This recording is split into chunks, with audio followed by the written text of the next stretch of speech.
So, hello and welcome on this fine evening for what is going to be quite a bit of a special show. Usually, I either do boot camps for sort of showing and telling, or either I'm doing all access or something else.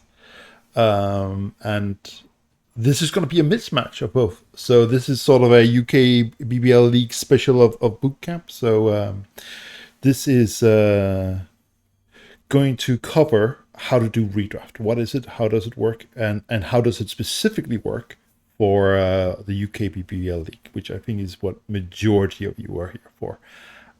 It's always good to know that the audio is spot on. I'm just going to put it a little bit down. I think it's a little bit loud. Cool. So I've also done some boot camps and experienced some of the things for games. If any one of you are interested in that, but that's not really what we are here for today. But from that series, you can sort of break the game down to certain elements, and for this, we are focusing mainly on the team building and management phase of the game. So, not the matches itself. We have a final team, and what do we need to do and know for to do with the redraft when we hit that. So we're going to start off by having a look at what it looks like in game. We're going to take an example from the ladder, and then that's the more generic case, and then we're going to look at the more specifics of it, which is the UKBBL version of it. So, if we jump into the game, and if you've been playing on ladder for long enough, you will eventually have played 20 games with some luck, some maybe not so much luck, and you will run into redraft. Your team is then being blocked for playing more matches until you redraft it. So in the current ladder format, it takes 20 matches for a season. That's the definition. In UKBBL, we have the 11 matches, which is our seasons. So the first thing to sort of understand is redraft. So in the past, we have done it with team values from season to season. But with redraft, it basically means that you had your you try that one again. You had your team for the season, and now you get to sort of rebuy everything. You get to keep the elements from your team that you want and sort of discard the things you want. However, the nasty gods of Nuffle is not going to let you have everything for the same price as you bought them maybe for the first time.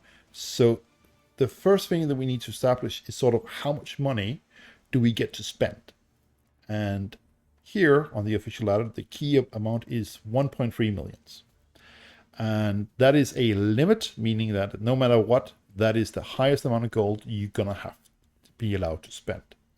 So if all works well, I should be able to jump into my Excel sheet here and show you how the math of it sort of behind the scenes is. So the idea for redraft is you start off with 1 million. And because there's 20 matches in a ladder season, that is 20 matches of 20,000 gold per match. That leaves us with 400,000. Since we already know the max is 1.3 million, there's no money that we need to get to that limit. We're going to hit that limit regardless of whatever we do. So the details of you get 20k extra for a win, 10k extra for a draw, and whatever you saved up is not relevant for the ladder. It will, however, be relevant for a sneak peek for the UKBBL. But for now, this doesn't matter. So this is the first part that we sort of need to establish, which is how much gold do you get. So in this case specific for the ladder is 1.3 million. And that means that we now to get to spend. So if we go back to our lovely game and have a look at the inside here. So this is my specific team for the ladder. And what it does if I push this redraft button here is I get to then pick what players I want to keep. You can see they have a nice little green arrow here, so as if I was to keep them. And it also tells me how much they're going to cost.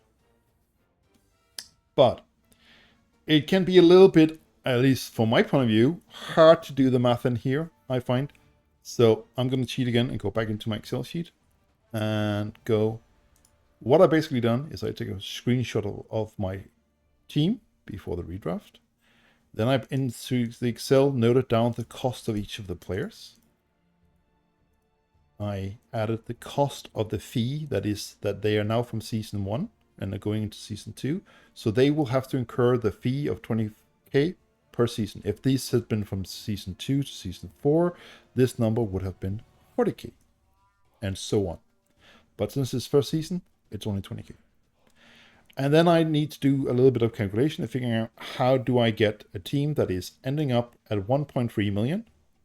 So an idea could be if I remove this player, so as in I don't rebuy them, I could then not rebuy these two also, but replace them by new orcs. That would cost me 50. I could keep this one and this one because I really like those, and so on, go down through the list. Basically adding up all the different numbers of the team. So over here, all it does is basically sums up all these amounts. But there's a slight problem here with this suggested team over here. This is not going to be a full team if I do it like this, right? So it's not going to have the... Sorry, you need to have 11 players at minimum. I can't cut down to more than 11 players. So this seems to be too low. Why is this so low? Check that. Is it because I'm cutting everything here? Yeah, I'm cutting all my Black Ops. I'm not going to be cutting all Black Ops. So all I'm doing here, ignore the Excel magic here behind the scene. All I'm saying in the Excel sheet is I want to keep these two also. So if I was to keep this player, it's their base cost plus the 20, 170, 130 plus 20, and so on. So if I was to replace this guy, I would probably also, for good measure, say I want to keep that guy too. And now we already, that's the other problem. I was thinking UKBBL numbers here. This is need to be 1300. So this is way over already, right? So assuming I'm going to have to cut some players, I'm probably not want to be keeping a Black Orc big gun that is no star player points. There's no reason to pay a new fee for him, so let's just cut him. I need to get down to 1300 here. That's a pretty big cut to begin with, right? I'm also going to be cutting the assistant coach. I'm keeping the apothecary and one of the rerolls. That is the apothecary and reroll, and the cost of the apothecary reroll. So if I add that up, I still have to cut down 280. So I have 14, 12, 11 players. Now I'm still 50k too much. I'm probably going to take and swap out this guy for a new orc, because as much as it's fun and I love my stand firm guy, I can probably do without. The Bend and the... What's that? That's Dauntless. It's a really weird player. I think so like that player. But let's just, for sake, I dropped the kick player. Now I'm going to do the other way. I'm going to deal. It's just weird to me. So it actually leaves me with 13. So I could actually keep the Is the audio cutting out? Sorry if that's could other people tell if that's an issue, not just me. If I wanted to keep the assistant coach, I could of course add those 10k here, and so I can do the math of that. And we're 20k off, right? So that might actually be a functional team for me. So that means that now I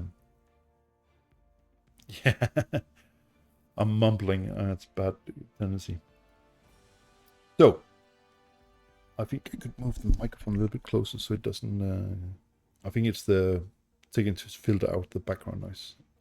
Good.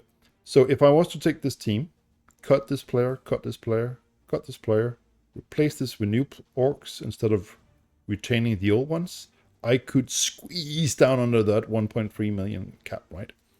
So now I just basically need to do the same in the game. So it means I need to take... You're not going to make it. Come on. No, I need to pick who's going to make it. So let's start from the top. You're going to make it. You're going to make it. You're going to make it. You didn't make it. You make it. You make it. I think did all the pixels make it? No, this one didn't. That one did. That one did. I have to remember here. That one. Is any of these down now? No. not keeping any of that. So keeping my kick. Right. Yes, yes, yes, yes, yes, yes. 3, 2, 1, 1. 3, 2. Am I dropping my... Oh, can't drop my... I'm gonna need my thrower. I'm sure of that. That leaves me with a bigger problem here. So this is the thing you're gonna have to do when you do the redrafting, is figure out what of your players you actually want to keep. What is precious to you and what is not precious to you.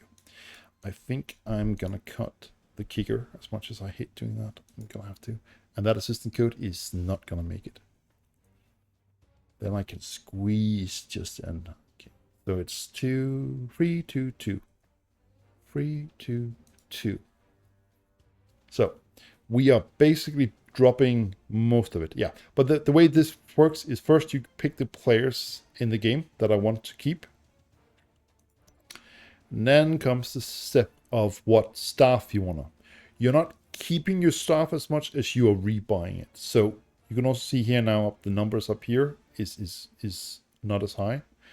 So if I buy this and this, and then the next thing we need to do is rebuying. I also need to rebuy all those new orcs because I still need to get up to 11 players. So I need to buy 1, 2, 3, 4 new orcs. And I go in and I buy 1, 2, 3, 4 new orcs. Funny enough, that leaves me with 5k, 11 players. And that means that if I do this redraft as we just looked at it from the Excel sheet, my new team will look like this. I've now spent that 1.3 million. That was the money that we got. I kept my apothecary, or I rebought, to be specific, rebought my apothecary. I rebought my rerolls. I get to keep for free, woohoo, my dedicated fans. And I've chosen what players that I want to keep and what players that I'm buying a new one free of charge. So here you have the player's original costs.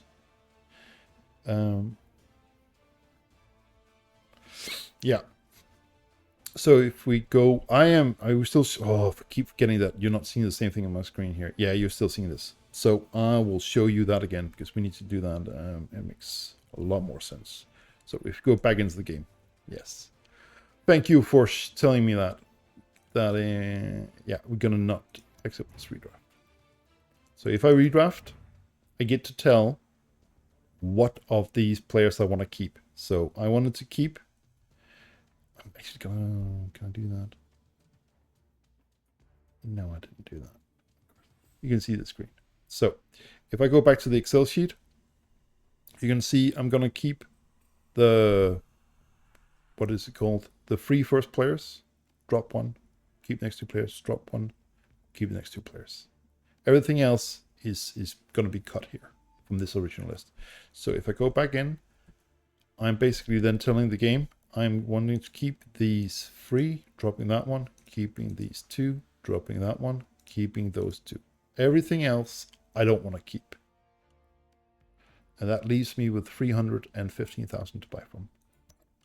Which happens to be, funny enough, the same amount that if I buy an apothecary, 1 reroll, and those 4 orcs that we looked at, I ended up at 11 players and 5k left. Which if we go back into the Excel sheet, you can see is, funny enough, the same amount here. So I'm using the spreadsheet to sort of be able to sort of like hypothetically do the math before I actually do it in the game. You can use the game in-game system to help you, but I think this is more flexible and fluent, but that's up to you guys, whatever you prefer. This is just to sort of help and also showcase a little bit what's actually going on behind the scenes. So if we go back into the game and I go to the next step, you can then see this is the, you get to validate this before you actually put it into effect, which I think is really nice. So you get to, I rebought my apothecary, I rebought 1 of my 2 rerolls, I get to keep my dedicated friends for free, and the 4 new line orcs, and the old players that I chose to keep. Notice also that whatever star player points you have left over here is not taxed. And if you are for example, in your last game, you get enough star player points that you have to buy something. Well, that will also be counted because you cannot go into the redraft before you have leveled up those players. So once you have leveled up the players you have to, you can then do redraft. You might want to go. So yeah, and the idea is also here with the developing step. You can go and question. Yes, you can spend the star player points before the first game. So I think we talked about this last season that we sort of used dynamically. It's a check gate. Once you clear the check gate, which is the redraft, once you get through that gate, you can do whatever your team you want to. If you want to fire all your players after you redraft, I'm not saying it's a good idea. I'm saying it's legal. And you can start with 11 line orcs if that's what you want to do. All owners, go for it if that's what you like. You can also level up your players. You can roll the randoms or something. It is a check gate that checks it once you go into the tournament that you have it. The next thing is to also be mindful of that this is the fee here, the 20k on these players, is because they played one season. So once we get to the end of next season, and if you want to keep your team, you're going to start having players that are now 2 seasons old, and that 20k is going to go up to 40k and 60k and so on. We have some lower fees in the UKBBL, and we'll go into those numbers in a second, but I'm just wanting to show you how it looks like in the game. The reroll cost is base cost. You don't have to pay the double cost of you do once the team is reestablished.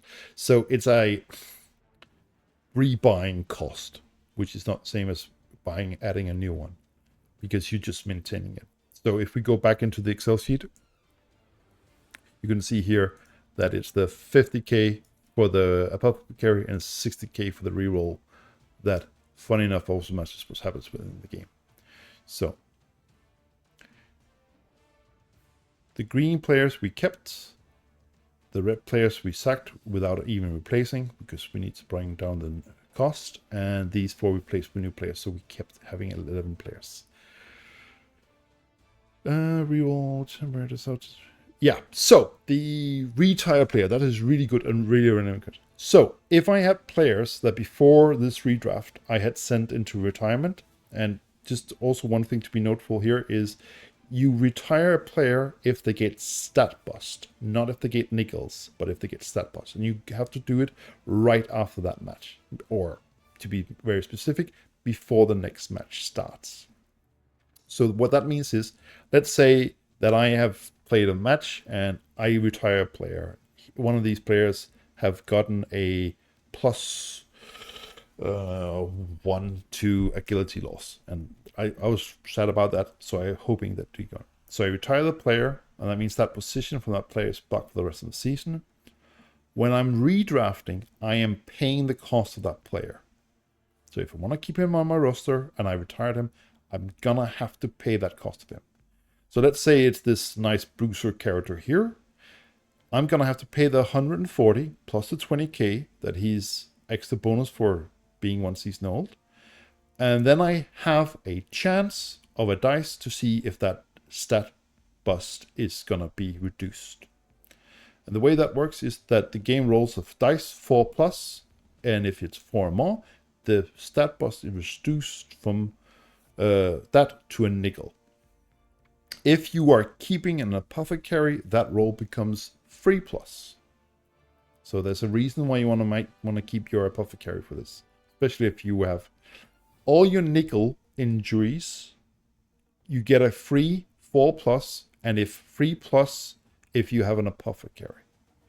You cannot, however, you don't get a nickel roll for your stat bust on top of that afterwards. So basically, you can think of it this way: all your nickels get a chance to get reduced, and then afterwards you get a chance to reduce the stat bust that you retired down to. So it also means that if it fails, which is really not what we are hoping for, but it does happen in 1 and 2, right? Yeah, you roll for each nickel. You now have a player you paid for that still has the stat bust. You still paid for the redraft. And you can still sack them, of course, because we now cleared the check gate, which is the redraft.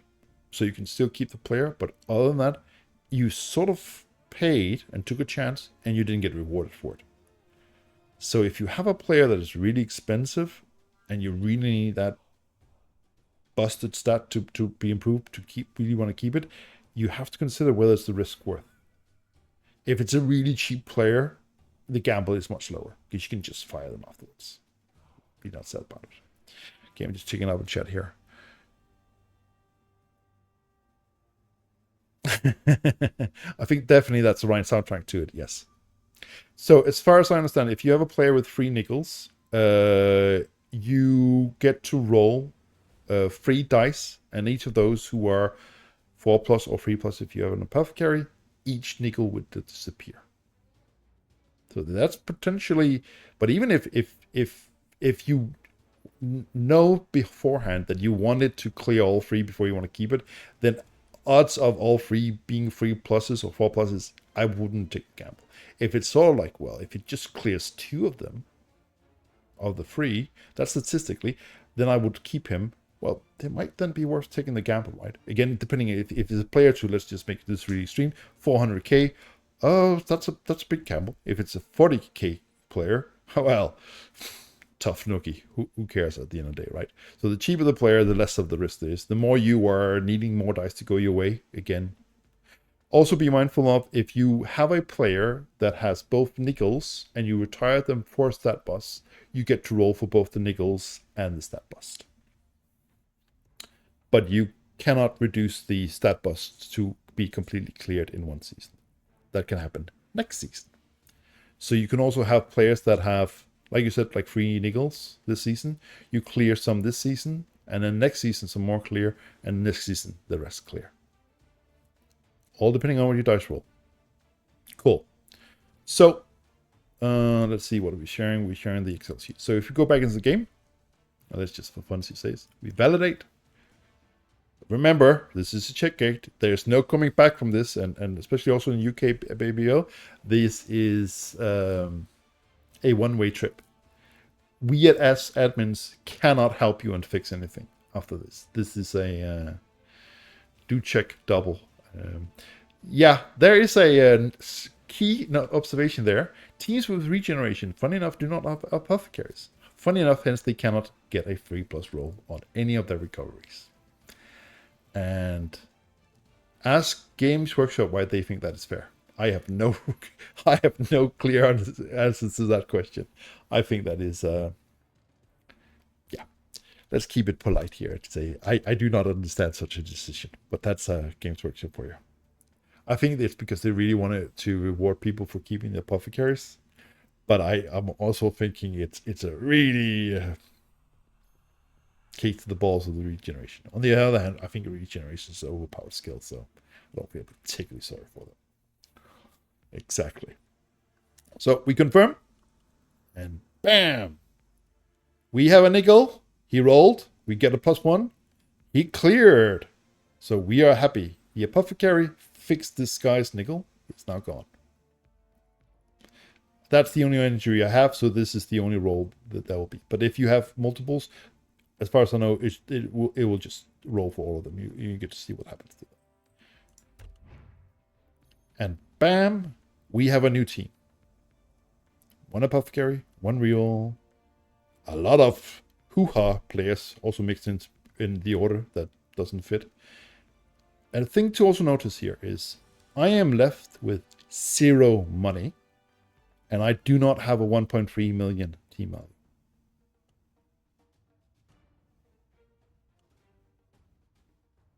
Yeah.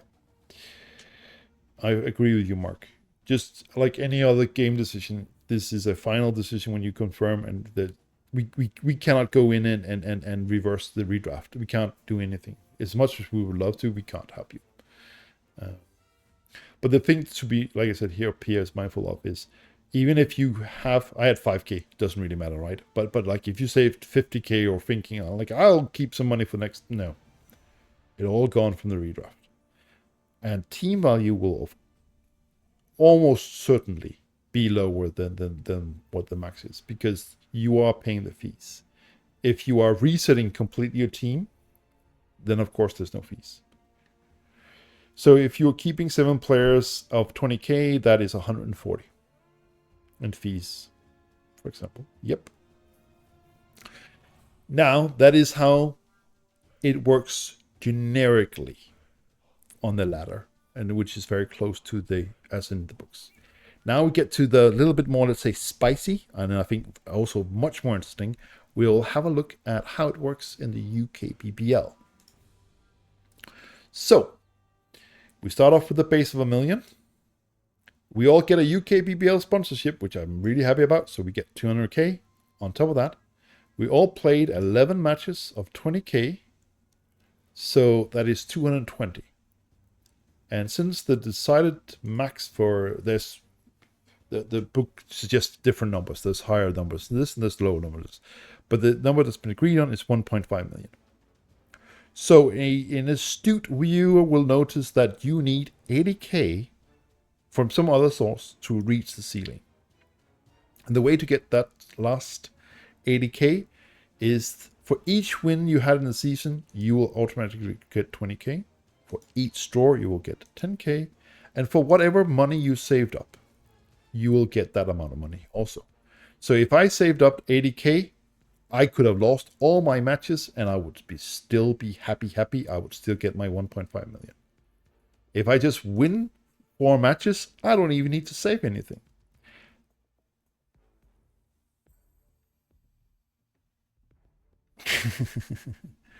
So the whole idea here is I will like to see any of you manage almost not to get the 1.5. That it is deliberately chosen that it is more or less you will have to decidedly choose to spend your last savings and stuff like that, and have had a terrible season to not be able to get the 1.5, and it's fully deliberate. We wanted to keep it as fair as possible. When I say we wanted to keep it, I don't get a say in that. I get to talk to the people who make decisions, but I don't get a say. I don't get a vote. I'm not a commissioner. But I do talk to them from time to time. So even if you had a really poor season, you should be getting 1.5. So key takeaway from how the ladder works to the UKBBL is we get to spend 200k more. That is really important. Those 200k is going to really benefit of how much you can keep, right? So if we go at an example of a team, we could look at my team and see if I was to take this, let's just pretend for just a second that I wanted to keep everything for next season. We needed to have a higher max because I'm overdue. The next thing to be mindful that we are doing slightly different in UKBBL is that we have chosen to use a different cost of fee per season, which is 10k, which is done mainly to help teams like Lizardmen, Chaos, and other teams where they have a lot of players that really need to stick around. Otherwise, they don't have a team left. So they can have the more teams. My personal gut feeling is I think most people will find that in this first season of keeping your team from first season to second, these fees aren't really going to matter that much. It's only when you start getting into second, third, fourth, or in this case, I have had many of my players for 6 seasons. That would be 60k in fees on top of that, just for frame of reference. That's a lot more to pay, right? So first season, I don't think ReDraft is going to hit anyone so hard. But once we get into second, third, and definitely fourth, people are going to feel the sting of it. So you're still going to have to cut down, of course, just like we usually do. But the fees are not really going to matter this much this season. What's really going to matter is that overtime, right? That's a good question. The 200k is not a one-off. That is in each season. At least all these numbers are as if decided at this very moment. It might change over time, but the current plan is to keep them as is. The idea is that it should be more or less impossible not to get the max for every player, because it will benefit players who are already doing good to be in an even better position next season, and we don't really want to be rewarding that sort of thing. We'd rather have that as much as possible everyone starts on equal footing. Teams are not going to be equally good. I'm not saying it's going to be perfect, but I'm saying we don't feel that we need to make that effect even worse. So the plan is to keep the sponsorship for all the seasons. It's not a one-off. It's every season. There might be decisions regarding whether this should go up or down. There might be decisions or whether the fees should go up and down. But we will try at least this for this season with these numbers, and then we will see how that looks. And I think, at least from the conversations I have, that we generally don't believe that the fees is going to matter much before season 2, at least. Probably not really before season 3. That is when it starts to be felt. You can also look at it this way. If you compare the ladder with our league, they have 20 matches in the season, so it's a lot easier to build up a lot of games, more star player points, a lot more money for the redraft, because we have almost, if you do it, we have half the games, and we get therefore basically the same money in here, so that we get to keep. And this is so we have more choice to play with, basically. I think the book suggests 1.9 million as the cap for this. I think I think 1.5 is plenty. But yeah. So for example, at the end of the season, I can then again do the same math as we did with the other team of what I'm going to keep and what I'm going to chunk. And for example, say I could either basically try to cut all the cheap stuff. I don't think there's 11 players left here, but let's just ignore that detail. Something like that would leave me with that 11 players. I still would need to cut something, but I could either go for cutting all the cheap stuff, or go a slightly more questionable route. I could kill off my expensive players and have plenty of gold left. Right? That is the decision you need to make when you are redrafting. Exactly. How are you gonna prioritize what to keep and what not to keep? And then remember, there is, how to say, 2 levels. There is cutting completely, and there's replacing with something new, so that we keep the 11 players. Also, again, like, how many of you are rerolls you're going to spend? And you're going to keep your apothecaries. Good. Is there any more questions? Because otherwise, I actually don't think I have that much more to show and tell at this point.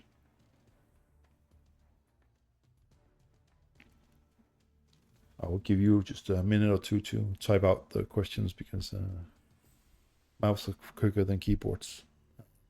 But yeah.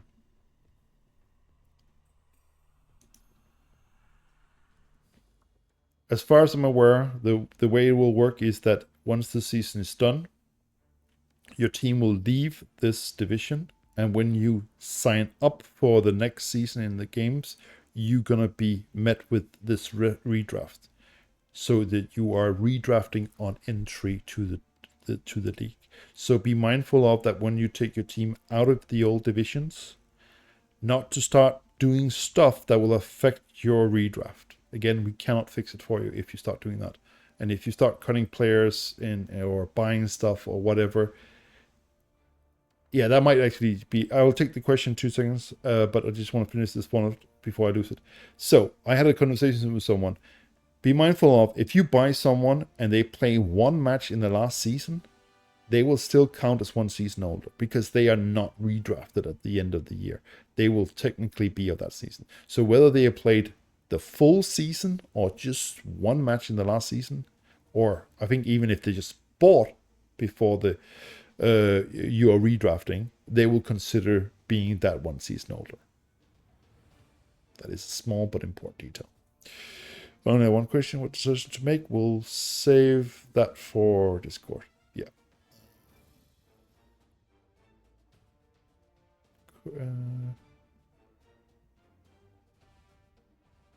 If we can see if a player has been redrafted. Are you talking about like when we select the players with the green check marks? Is that what you were referring to, Mark?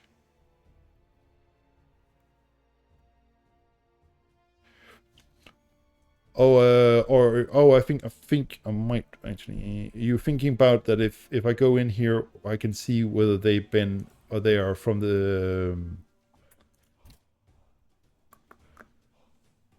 I don't know if there is somewhere in the statistics a way to see if they how many seasons old they are, because uh, how do I check whether this is a new fresh one, right? I can see that from the statistics, but I know the game stores that information somewhere that the player gets sort of stacked with how many seasons they've been playing in. Um,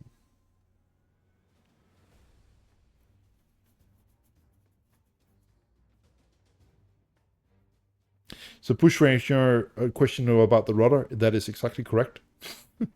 um, I'm not going to mention names, but someone talked about buying a new blitzer at the end of the season after the final match, and I was like, you can do that. Just be mindful that first of all, it's going to cost you 10k to at the end of the season to redraft that player for no reason because they have no star player points or nothing.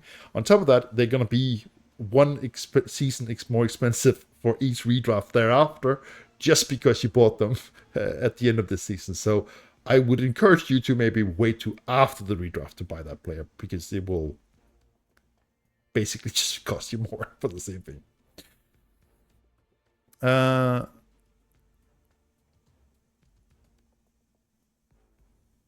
yeah, I'm not aware, but I'm fairly sure that it's probably somewhere in the statistics where you can see whether they played seasons or not. I hope there is, or they're probably going to have to make that in the game soon because you can't be the only one, and I can't be the only one who's going to need that information fairly soon of how many seasons have this played. Like yeah, you can do a rough guess from the matches, right? But that's not a guarantee. Also, for example, if I take some of my just for funsies here, those teams that played a lot of games, right? Uh, yeah, okay, 7 matches, of course, not a number that's high. So let's take that guy instead. But if they have missed games, how many seasons is this? Like they could technically have missed every other game, so they could have been around for like 120 games almost, right? And that would be with the ladder system about always dangerous to do math live here, but like that's like 5-6 seasons, right? But if they haven't done that, then they might be a lot less seasons. And there's also the thing to be mindful of, and this is again also one of the things going to slowly sort of creep into the league, right? Is that the teams right now have players who have been around for a long time, but they start out as counting as this is the first season they played. So that's why there's a lot of the, let's call it, more old experienced players that's going to take a long time to sort of seep out. Can take a good example here, like this fella here. Yeah, he has a few seasons behind him, right? But because we are now in a sort of transition period, he will count out as this is the first season he's finished. That's not correct, right? But yeah. Cool. Have I missed anyone's question, or is there anyone who has more questions?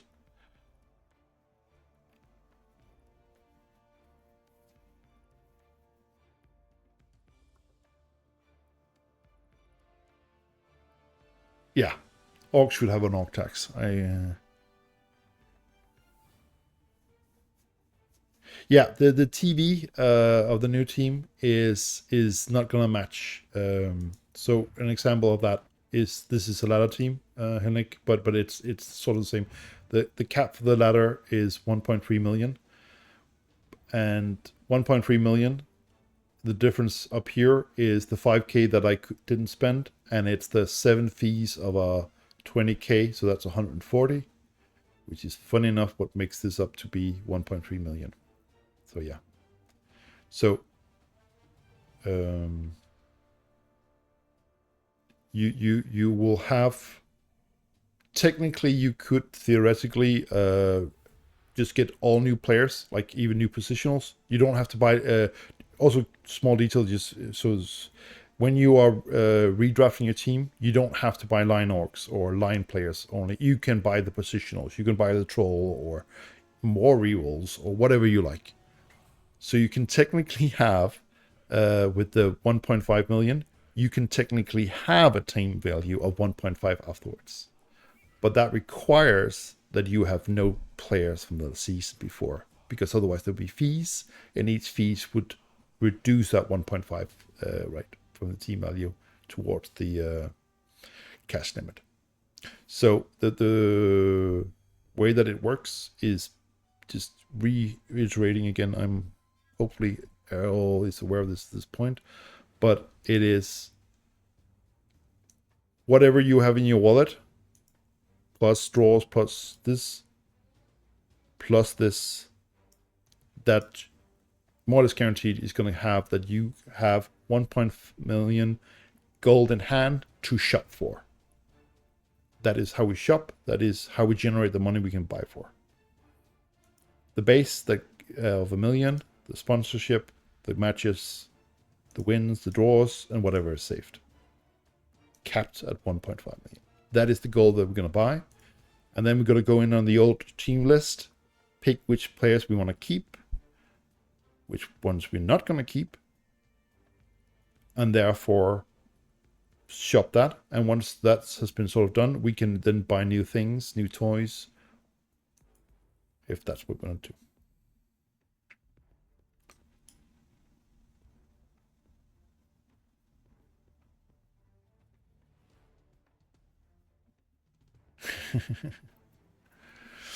Yeah. So there's a cost to buying players. Like there's also a funny thing about, like, if you next season play your first match and one of your key players gets a stat bust, you need to retire him for the whole season. So that's basically 10 matches he's out, right? Great. He gets a stats bust on the last match. Well, its game is ended. You retire him. He's going to miss out next 0 games, because the next thing you're going to do is you're going to leave the division and you're going to re-enter, and then there's a redraft and you get to roll to see if the stat bust. So all of a sudden, whether you get a stat bust at the end or the start of the season is also going to matter. But again, all those stat busts or niggles, you're going to have to take a chance, yeah. No, I think retirement is really in edge cases, or if it's late season. I think if you have like one of those one-turn touchdowns gutter runners, kind of like, or a star player pro, something like that, yeah, then it's worth it. For most, like, call it average players, nah. Niggles are, I think, is a lot less dangerous now, because you get to roll for them multiple times.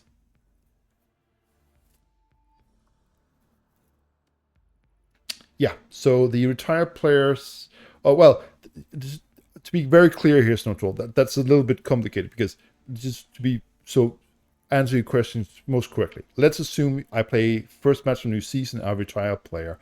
For the duration of that season, no, he does not count towards my team value.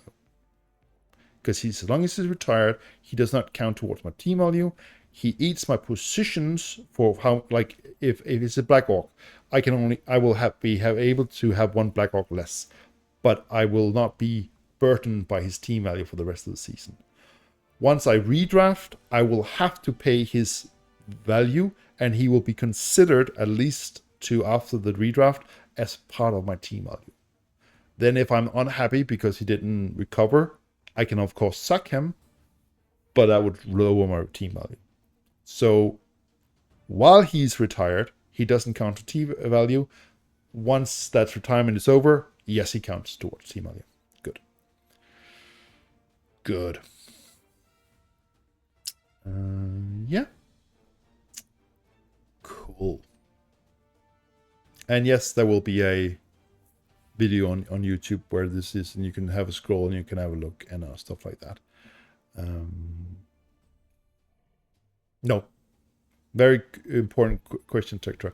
No, you do not get a refund for players that are fired. They are just fired. Just the same way if you roll for stats, that stat is now that is what you get. You can either accept it or you can trash the player, but that's the risk, right?